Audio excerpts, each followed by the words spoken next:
Wa basyarat lan ngekei bebungah sapa al jinnu kelompok jin. Bi idlali zamanihi kelawan wus mancing zamane jin. Pasti jin sudah merasa final karena sesuatu yang dinantikan sudah datang. Wantu hikat lan dadi rusak. Apa al-kahanatu sistem perdukunan. Terus riyen dukun saged ngakses berita langit. Mergo wonten bocoran saking jin. Tapi sakwise Nabi lahir semua akses ke langit ditutup. Ya semua akses ke langit apa? Ditutup. Terus nak jin kepengen nyadap informasi langit diantem kalian bintang napa? Kalian bintang. Di sini waqifdum apa sebutnya rujumal lisyayatin apa? Bintang-bintang itu membalang apa? Setan. Ya, terutama sausé lahir Kanjeng Nabi Muhammad sallallahu alaihi wasallam. Terus riyen tapi ana hikmahe mulane pangeran nak gawe iku kabeh ana hikmahe. Terus riyen niku jin niku kerja sama kalian dukun. Dukun niku wong paling kena dipercaya riyen. Eling-eling dukun itu dulu orang yang paling bisa dipercaya karena dekne entuk bocoran sangka jin sing iso ngakses napa langit. Riyen mulane wong ora oleh gedeng dukun temen-temen. Wis ben ana sing dukun wae dadi. So nyai kangelan wis napa dukun. Mergo Allah gawe dukun niku dhisik ya ana hikmah. Umpama ora ana dukun niku ora ana bocoran ape ana nabi lahir ning napa akhir zaman. Ya kula terangno wis sithik. Terus riyen sedherenge Kanjeng Nabi lahir niku dukun-dukun niku orang yang paling bisa dipercaya.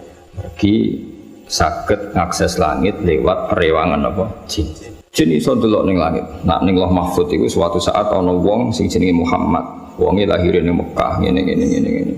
Sehingga zaman itu informasi tentang Nabi itu transparan baik dari pendeta kaya Rohibu Bukhaira maupun dari perdukunan. Nggih pun ngoten pangeran kersane. Akhire Bani Hashim niku mboten pati dagang. Mulane melarat-melarat. Bani Abdi Samsin itu tetap dagang. Mereka ngerti nak Muhammad itu lahir lewat mereka. Eling-eling ya wae Muhammad bin Abdillah bin Abdul Muthalib bin Hashim. Hashim di dulur jenenge Abdi Samsin. Abdi Samsin ini sak turunane termasuk Muayyah, Muawiyah nggih niku bin Abi Sufyan bin Harb nggih bin Umayyah bin Abdi Samsin. Niku ngerti nak turunan Nabi ora bakal ning ndekne, mulane tetep nek mati dagang. Sementara Bani Hashim padahal Muhammad bin Abdillah bin Abdul Muthalib bin Hashim. Hashim itu mbah keempat sangka Nabi. Iku pun ngerti tenan nak sampean putune iku bakal dadi nabi. Makanya do rawani lunga. Dadi Hashim wedi kok jangan-jangan era aku. Kok Abdul Muthalib yo wedi jangan-jangan era aku. Abdullah yo wedi jangan-jangan sehingga do tengok-tengok ning Mekah. Iku yo beritani sebagian sangka kahin napa? Kahin. Dukun. Jadi akhirnya mulai Imam Bukhari itu dikritik ketika istidlal itu mengambil dalil bahwa kesaksian kenabiannya Nabi itu sebagian diomong napa dukun. Hazza itu dukun Pak. Jadi Imam Bukhari menulis di Dalailun Nubuwah, beliau dengan fasihnya ngendikan ketika Abi Sufyan datang Heraklius, beliau datang ke Palestina, teng pemerintahan apa Romawi, Pemerintahan Romawi itu digegerkan oleh informasi nak neng Mekah itu ada orang yang mengklaim dirinya Nabi, ya mengklaim dirinya Nabi. Ya tentu bagi kita tuh nggak ngeklaim aja Nabi tenan, tapi bagi mereka kan itu klaim. Singkat cerita sudah dengar detail kalau ada orang bernama Muhammad dari suku Quraisy memaklumatkan diri kalau dia seorang Nabi. Senjata Heraklius kalau dalam kitab-kitab Heraklius itu tidak punya informasi detail. Suatu saat Abi Sufyan itu mampir ke sana karena mitra dagang. Kita tahu Abi Sufyan itu presiden Mekah, Presiden Mekah tentu sering ketemu tokoh-tokoh dunia, termasuk ketemu sinten Heraklius. Setelah Abi Sufyan datang, dipanggil sama Heraklius. Tolong Abi Sufyan suruh menghadap saya, masyhur. Ini ada di Bukhari, saya ulang lagi ini ada di Bukhari. Setelah menghadap, kamu kenal orang yang yadda'i an-nubuwah, orang yang mengaku-ngaku sebagai nabi. Kata Abi Sufyan, ya kenal, itu masih keluarga saya. Yaitu saya kenal karena itu masih keluarga. Zaman itu Abi Sufyan masih kafir. Jadi justru itu bagus, pas itu Abi Sufyan masih kafir. Lalu orangnya sebelum jadi nabi itu pernah bohong enggak? Enggak pernah. Muhammad itu enggak pernah bohong. Justru itu bagus. Karena kesaksian dari seorang musuh apa? Kesaksian dari seorang musuh karena Abi Sufyan belum iman. Terus bapaknya Muhammad ada yang pernah jadi raja enggak? Mbahnya enggak. Terus pengikutnya itu orang-orang lemah atau orang-orang kuat? Orang-orang lemah. Terus pengikutnya itu apa yang ada yang jadi murtad apa enggak setelah ngikuti Muhammad? Enggak ada yang murtad. Bahkan fanatik sekali dengan Muhammad. Kemana wani mati demi Muhammad. Ya mereka nyebut masih Muhammad, masih jangka. Sampai terus akhirnya dari sekian pertanyaan itu terus Hiroklu membuat tesis sendiri, membuat kesimpulan sendiri. Itu yang namanya Muhammad itu nabi betul. Seperti sifatnya persis yang saya temukan dalam Taurat. Di antara logika yang dibangun Hiroklu itu begini.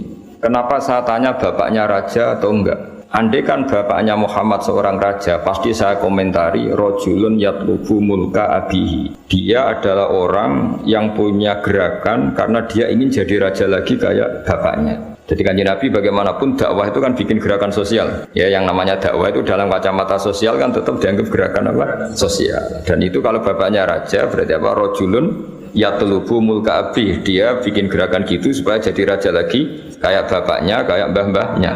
Ketika kamu bilang bapaknya tidak raja, berarti murni karena tugas dari Allah Subhanahu wa Ta'ala. Singkat cerita akhirnya Hiroklu manggil temannya dia yang ahli kahin, ahli kahana hazza. Kamu kesini. Ketika teman-teman diskusinya yang sama-sama menguasai kitab langit, tanyanya lucu. Saya mimpi bahwa nanti yang menguasai Jaziratul Arab itu rojulun muhtatinun, orang yang berkhitan. Terus ada yang usul, yang berkhitan itu orang Yahudi. Terus kata Hiroklu, ndak itu masuk, itu pasti ndak Yahudi. Meskipun orang Yahudi berkhitan. Terus ketika ada cerita innal Arab yahtatinun, orang Arab itu berkhitan. Jadi orang Arab meskipun sebelum ada Islam itu sudah berkhitan karena masih punya sisa-sisa Ibrahim, milati Ibrahim.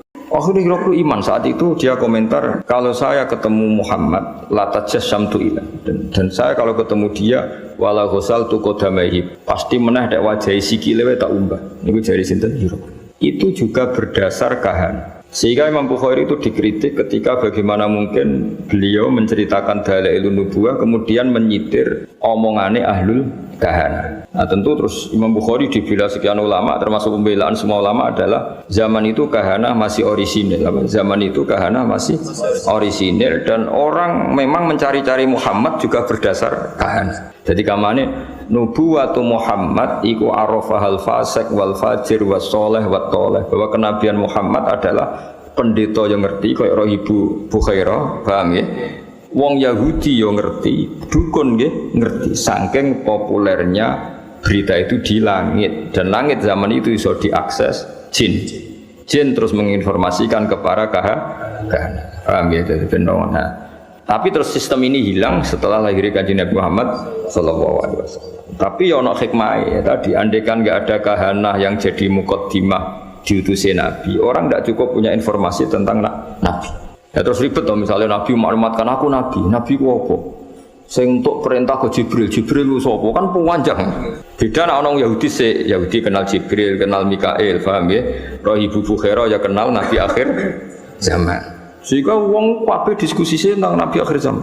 Jadi cara saiki wis di seminar, wis dadi trending topik. Sudah orang sudah bicarakan itu semua. Paham gitu. Terus kabeh sing digawe pangeran ana hikmahe. Mane kahana zaman iki ana gunane. Termasuk bocoran langit nak ape ana nabi akhir zaman iku berdasar napa?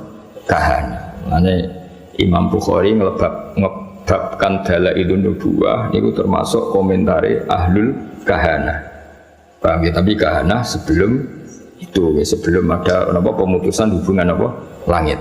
Jadi semua ngerti wabas syaratil jinnu bi dzali zamani wa antuhiyatil kahana tu wa rohibatir rabbaniyah. Terus